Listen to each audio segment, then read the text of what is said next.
తెలంగాణలో భారీగా ఐఏఎస్ అధికారులను బదిలీ చేసింది ప్రభుత్వం.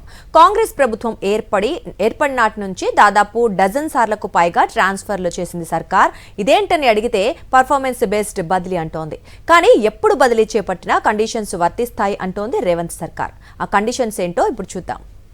తెలంగాణలో కాంగ్రెస్ ప్రభుత్వం మరోసారి భారీ స్థాయిలో ఐఏఎస్ అధికారులను బదిలీ చేసింది.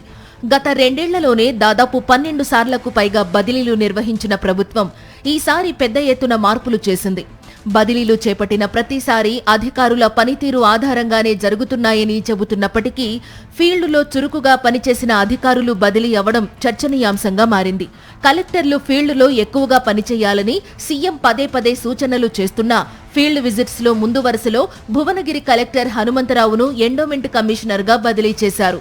పలు జిల్లాల్లో మంత్రులు కలెక్టర్ల మధ్య సమన్వయ లోపం, అలాగే ఎమ్మెల్యేల ఫిర్యాదులు కూడా బదిలీలకు కారణమవుతున్నాయని సమాచారం.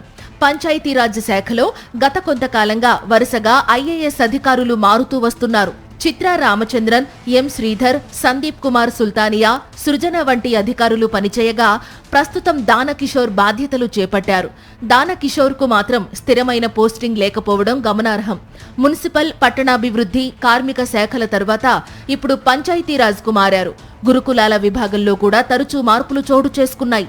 నవీన్ నికోలస్ నుంచి సీతాలక్ష్మి, అలుగు వర్షిని, కృష్ణ ఆదిత్య, విజయేంద్ర బోయిని వరకు పలువురు అధికారులు మారుతూ వచ్చారు. టూరిజం శాఖలో స్మితా సబర్వాల్, జయేష్ రంజన్, గౌతమి, ప్రస్తుతం వాణి ప్రసాద్ బాధ్యతలు నిర్వర్తిస్తున్నారు.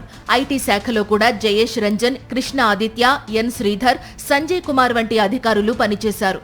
రెవెన్యూ శాఖలో నవీన్ మిట్టల్, రఘునందన్ రావు కొద్ది రోజులే పనిచేయగా ప్రస్తుతం లోకేష్ సెక్రటరీగా కొనసాగుతున్నారు.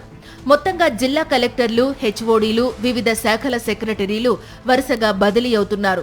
అధికారుల పనితీరు బాగోలేదని ముఖ్యమంత్రి అసహనం వ్యక్తం చేస్తున్నప్పటికీ తరచూ బదిలీలు జరగడం వల్ల శాఖపై పట్టు సాధించడానికి సమయం దొరకడం లేదని ఐఏఎస్ అధికారులు అభిప్రాయం వ్యక్తం చేస్తున్నారు. కొన్ని బదిలీలు ఫిర్యాదుల ఆధారంగా మరికొన్ని రిఫరెన్స్లపై జరుగుతున్నాయని ప్రచారం ఉంది. జనాభా లెక్కల ప్రక్రియ పూర్తయ్యేలోపు బదిలీలు చేయవద్దన్న కేంద్ర ఆదేశాల నేపథ్యంలో ఆ గడువు ముగిసే ముందు ప్రభుత్వం ఈ మార్పులను చేపట్టింది. వచ్చే ఏడాది పాటు బదిలీలపై పరిమితులు ఉండనున్న నేపథ్యంలో ఈ కాలంలో ప్రభుత్వ పథకాలను ప్రజలకు సమర్థంగా చేరవేయడంలో ఐఏఎస్ అధికారుల పనితీరు ఎలా ఉంటుందన్నది ఆసక్తికరంగా మారింది.